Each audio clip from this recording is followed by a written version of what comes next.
Rabbamananjara.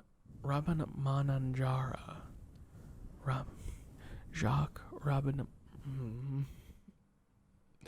Jacques Rabbaman, Jacques Rabbamananjara.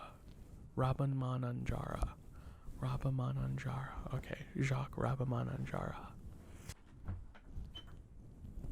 Maybe he comes in. You coming in? I'm sure y'all can hear that.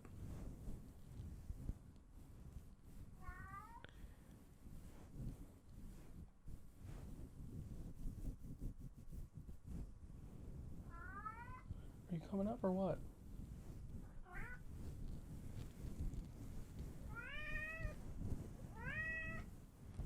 Oh my god, you're so loud.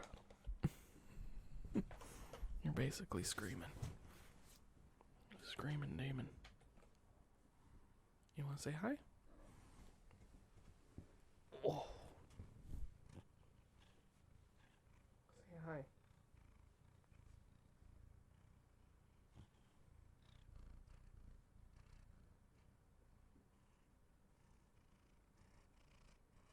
No? Okay. Hold on. No. It's not for you. He's trying to fucking attack a cord, because that's what cats do.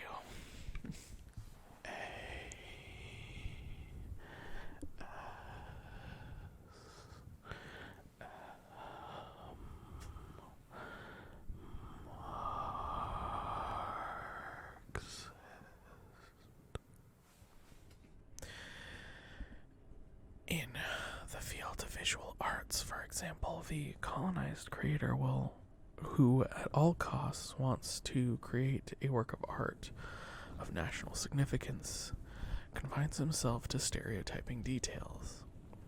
These artists, despite having been immersed in modern techniques and influenced by the major contemporary trends in painting and architecture, turn their backs on foreign culture, challenge it, and, setting out in search of the true national culture, they give preference to what they think to be the abiding features of national art. But these creators forget that modes of thought, diet, modern techniques of communication, language, and dress have dialectically reorganized the mind of the people, and that the abiding features that acted as safeguards during the colonial period are in the process of undergoing enormous radical transformations. This creator who decides to portray national truth turns, paradoxically enough, to the past, and so looks at what is irrelevant to the present. What he aims for in his inner intentionality is the detritus of social thought, external appearances, relics, and knowledge frozen in time. The colonized intellectual, however, who strives for cultural authenticity, must recognize that national truth is, first and foremost, the national reality. He must press on until he reaches that place of bubbling trepidation from which knowledge will emerge. Before independence, the colonized painter was insensitive to the national landscape. He favored, therefore, the non-representational, or more often specialized, in still life. After independence, his desire to reunite with the people confines him to a point-by-point representation of national reality, which is flat, untroubled, motionless, reminiscent of death rather than life. The educated circles go ecstatic over such careful renditions of truth, but we have every right to ask ourselves whether this truth is real, whether in fact it is not outmoded, irrelevant, or called into question by the heroic saga of the people backing their way into history. Much the same could be said about poetry. After the assimilation period of rhyming verse, the beat of the poetic drum bursts onto the scene. Poetry of revolt, which is also analytical and descriptive. The poet must, however, understand that nothing can replace the rational and irreversible commitment on the side of the people in arms. Let us quote Depestre once again. And I am not going to read this one either. At least not in French. I'll read the English translation. The lady was not alone. She had a husband who knew everything. But to tell the truth, knew nothing, because culture does not come without making concessions, without conceding your flesh and blood, without conceding yourself to others. A concession worth just as much as classicism or romanticism, and all that nurtures our soul.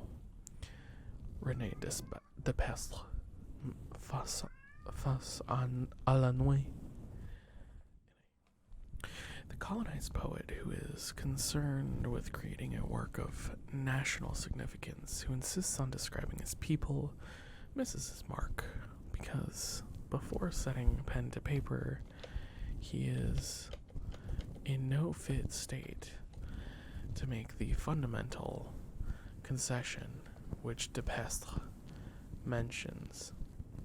The French poet René Char fully understood this when he reminded us that, quote, the poem emerges from a subjective imposition and an objective choice. The poem is a moving assembly of decisive original values in topical relation with someone whom such an undertaking brings to the foreground. This is from Portage Formel. Yes, the first duty of the colonized poet is to clearly define the people, the subject of his creation. We cannot go resolutely forward unless we first realize our alienation. We have taken everything from the other side. Yet the other side has given us nothing except to sway us in its direction through 1,000 twists, except to lure us, seduce us, and imprison us by 10,000 devices, by 100,000 tricks. To take also means on several levels being taken. It is not enough to try and disengage ourselves by accumulating proclamations and denials. It is not enough to reunite with the people in a past where they no longer exist. We must rather reunite with them in their recent countermove, which will suddenly call everything into question. We must focus on that zone of hidden fluctuations where the people can be found. For let there be no mistake, it is here that their souls are crystallized and their perception and respiration transfigured. Keita Fodeba, Minister for Internal Affairs of the Republic of Guinea, when he was director of the African Ballet, did not trifle with the reality of the people of Guinea. He reinterpreted all the rhythmic images of his country from a revolutionary perspective. But he did more than this. In his little-known poetical work, there is a constant obsession with identifying the exact historical moment of the struggle, with defining the place of action and the ideas around which in which the will of the people will crystallize. Here is a poem by Keita Fodeba, a genuine invitation for us to reflect on demystification and combat. African Dawn, guitar music. It was dawn. The The little village, which had danced half the night away to the sound of the drums, was slowly awakening. The shepherds dressed in rags were driving their flocks down to the valley to the sound of their flutes. The young girls, carrying their water pots on their heads, wound their way. The young girls, carrying their water pots on their heads, wound their way in single file to the well. In the Marabout's compound, a group of children were chanting in unison verses from the Quran. Guitar music. It was dawn, the combat between day and night. Exhausted from the struggle, the night slowly breathed its last sigh. A few rays of sun, heralding the victory of daylight, hovered timid and pale on the horizon, while the last stars slipped under a bank of clouds, the color of flame trees in flower. It was dawn, and there at the edge of the vast, purple-contoured plain was the silhouette of a man bent over. As he cleared the ground, the silhouette of Naaman, the peasant farmer. Every time he wielded his hoe, a frightened flock of birds flew up and swiftly made their way to the peaceful banks of the Joliba, the great Niger River. His gray cotton trousers, soaked in dew, brushed the grass on either side. Sweating, untiring, constantly bent, he skillfully worked with his hoe, for his seeds had to be sown before the next rains. Kora music. It was dawn. Dawn was still breaking. The millet birds flitted among the foliage, announcing the coming day. A child carrying over his shoulder a small bag of arrows was running out of breath along the damp track over the plain in the direction of Naaman. "Brother Naaman," he called, "the head of the village wants you under the palaver tree." Kora music. Surprised at such an early summons, Naaman laid down his hoe and walked toward the village, which now shone in the glow of the rising sun. The elders, looking more solemn than ever, were already seated. Beside them was a man in uniform, a district guard quietly smoking his pipe, unperturbed. Kora music. Naaman sat down on a sheepskin. The griot of the valley had stood up to convey the assembly the elders' decision. The whites have sent a district guard to request that a man from the village be sent to fight in the war in their country. After deliberating, the elders had decided to send the young man who best represents our race so that he can prove to the white man the courage which we Mandingos have always been known for. Guitar music. Naaman, whose imposing build and muscular frame were the subject of nightly songs by the young girls of the village, was chosen unanimously. Gentle Katia, his young wife, distraught by the news, suddenly stopped her pounding, placed the mortar under the granary, and without saying a word, shut herself up in her hut to weep in muffled sobs over her misfortune. Since death had taken her first husband, she could not believe that the whites would take Naaman, in whom she had placed all her hopes. Guitar music. The next morning, in spite of her tears and lamentations,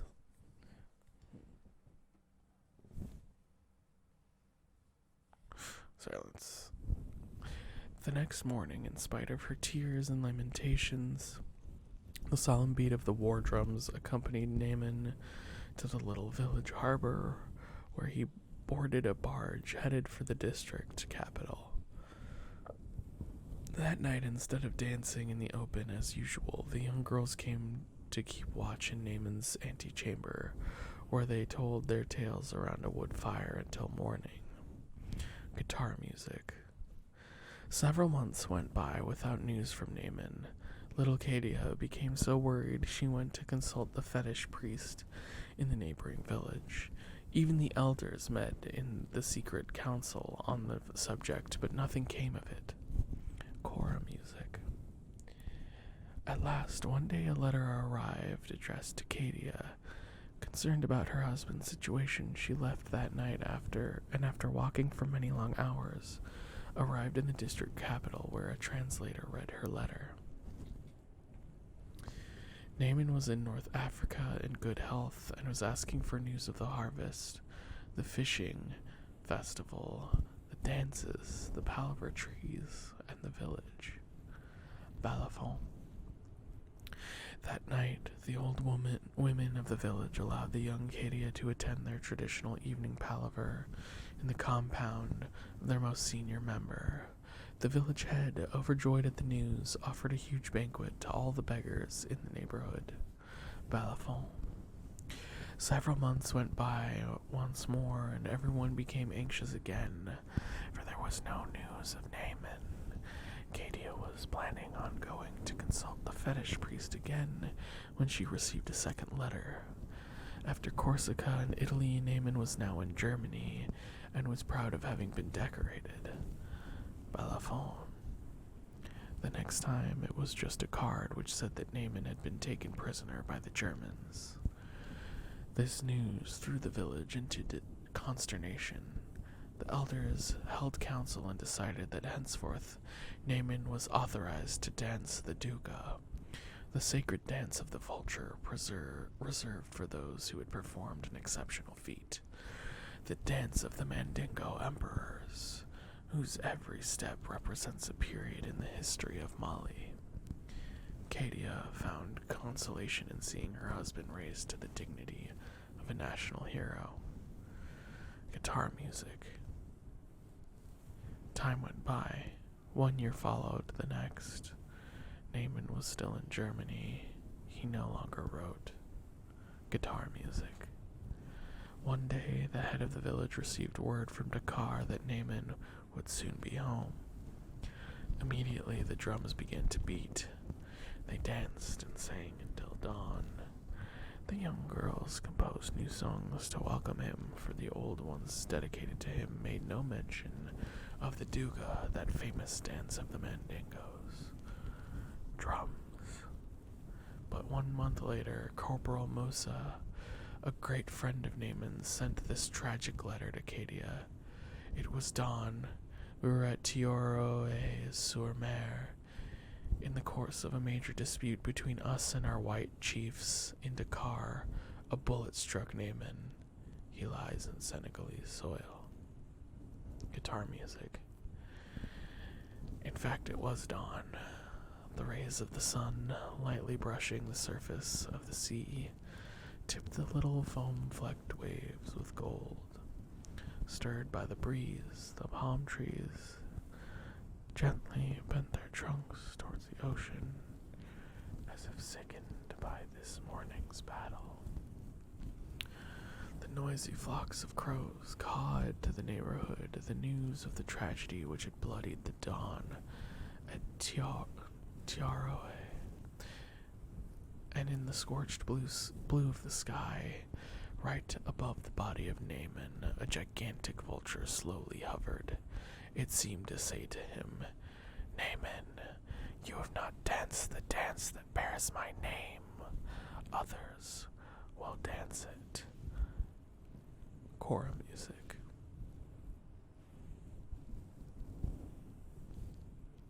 That was pretty heavy. The reason I have chosen this long poem is because of its undeniable pedagogical value. Here, things are clear. It is a meticulous account that develops progressively. Understanding the poem is not only an intellectual act, but also a political one. To understand this poem is to understand the role we have to play, to identify our approach and prepare to fight. There is not one colonized subject who will not understand the message in this poem. Naaman, hero of the battlefields of Europe. Naaman, who vouched for the power and the continuity of the metropolis, Naaman mowed down by the police at the very moment he returns home. This is Sétif in 1945. Fort-de-France, Saigon, Dakar, and Lagos. All the N-words and filthy Arabs who fought to defend France's liberty or British civilization will recognize themselves in this poem by Keita Fodeba. But Keita Fodeba sees further.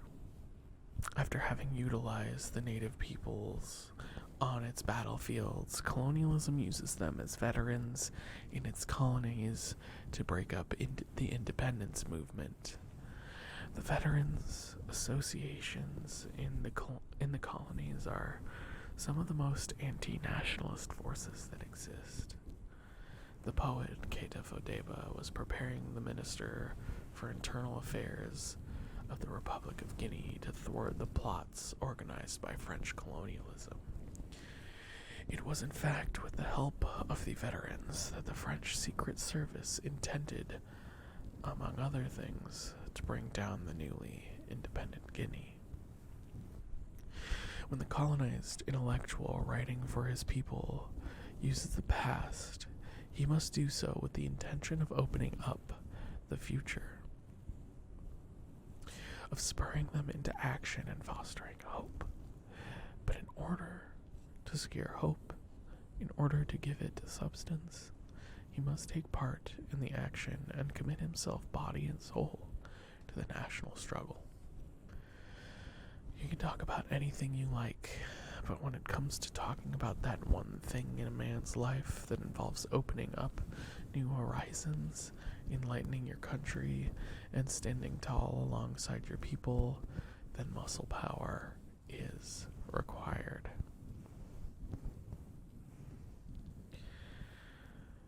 So, what can we say about this? There is a distinct importance on knowing just where you stand, just where your people stand in the scheme of colonialism, right? Keita Fodeba's poem is well aware of that place amidst the colonized, of what being colonized is. It teaches, this poem teaches people to that place, basically. And that why Fanon is bringing this up is so that we understand, so that the colonized intellectual can understand what their place in this whole thing is. What the colonized artist, intellectual, their work is to embolden the people to take action, to build the nation, to build this power for and among themselves.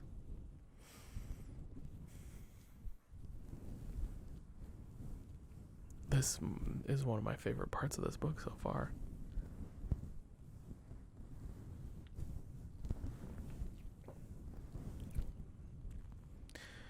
The colonized intellectual is responsible not to his national culture, but to the nation as a whole, whose culture is, after all, but one aspect.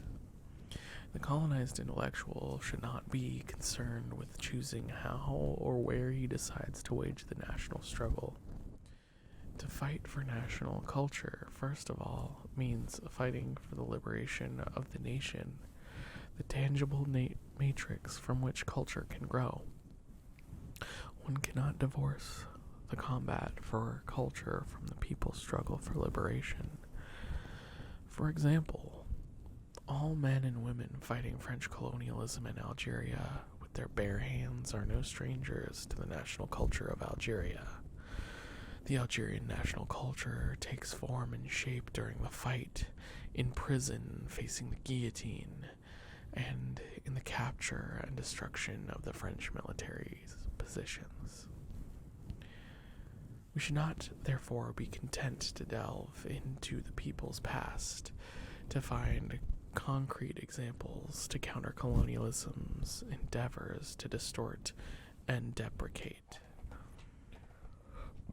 We must work and struggle in step with the people so as to shape the future and prepare the ground where vigorous shoots are already sprouting. National culture is no folklore where an abstract populism is convinced it has uncovered the popular truth. It is not some congealed mass of noble gestures. In other words, less and less connected with the reality of the people. National culture is the collective thought process of a people to describe, justify, and extol the actions whereby they have joined forces and remained strong. National culture in the underdeveloped countries, therefore, must lie at the very heart of the liberation struggle these countries are waging. The African intellectuals who are still fighting in the name of Negro African culture and who continue to organize conferences dedicated to the unity of the culture should realize that they can do little more than compare coins and sarcophagi. Sarcophagi? There is no common destiny between the national cultures of Guinea and Senegal. But there is a common destiny between the nations of Guinea and Senegal dominated by the same French colonialism. If we want the national culture of Senegal to resemble the national culture of Guinea, it is not enough for the leaders of the two countries to address the problems of independence, labor unions, and the economy from a similar perspective. Even then, they would not be absolutely identical since the people and the leaders operate at a different pace. There can be no such thing as rigorously identical culture. To believe one can create a black culture is to forget, oddly enough, that Negroes are in the process of disappearing, since those who created them are witnessing the demise of their economic and cultural supremacy. There will be no such thing as black culture because no politician imagines he has the vocation to create a black republic. The problem is knowing what role these men have in store for their people, the type of social relations they will establish, and their idea of the future of humanity. That is what matters. All else is hot air and mystification. Note 21. At the last school prize giving ceremony in Dakar, the President of the Republic of Senegal, Leopold Senghor, announced that negritude should be included in the school curriculum. If this decision is an exercise in cultural history, it can only be approved. But if it is a matter of shaping black consciousness, it is simply turning one's back on history, which has already noted the fact that most Negroes have ceased to exist. In 1959, African intellectuals meeting in Rome constantly spoke of unity, but one of the leading bards of this cultural unity is Jacques Rabamananjara. Today, a minister in the government of Madagascar who towed his government's line against his government's line to vote against the Algerian people at the United Nations General Assembly. Rob, if he had been sincere with himself, should have resigned from the government and denounced those men who claimed to represent the will of the Malagasy people. The 90,000 dead of Madagascar did not authorize Rob to oppose the aspirations of the Algerian people at the UN General Assembly. So, here is the end of this little segment is it's a case for Pan-Africanism. It's a case for tying this national movement to a larger movement, right? All of these are singular nations, but they're not singular because they live in struggle concurrently with colonialism. If they combined their power, if they combined to kick out the colonizers, to defeat the colonizers, they have a much stronger chance of doing so than if they were to do that separately. I think this is the case that I'm fairly certain this is the case that Fanon is making. This is why in this very last paragraph he mentions this Jacques Ramamananjara character who voted along his government's line against the Algerian people at the UN General Assembly. Fanon is basically calling him a traitor to both the Malagasy people and to the Algerian people who he voted against.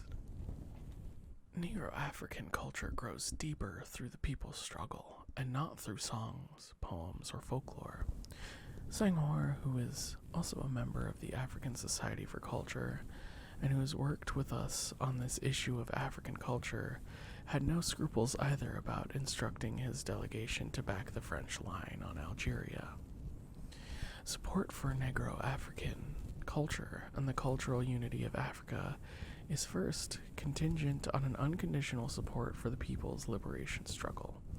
One cannot expect African culture to advance unless one contributes realistically to the creation of the conditions necessary for this culture, i.e., the liberation of the continent. Once again, no speech, no declaration on culture will detract us from our fundamental tasks, which are to liberate the national territory, constantly combat the new forms of colonialism, and, as leaders, stubbornly refuse to indulge in self-satisfaction at the top. Thank you for watching this reading of Frantz Fanon's Wretched of the Earth. If you enjoy what you saw, please give this video a thumbs up and consider subscribing to my channel if you haven't done so already. I've got my Twitch and Twitter handles up there. I'll also have links to those in the description. Twitch is where we record most of these videos, and then I edit them together into a more cohesive, less rambly bit. There's also ways you can support me in this channel, and links to my Discord, my music, all that kind of fun stuff. So if you enjoyed it, please consider hitting those up. Thank you for watching, and we'll see you next time.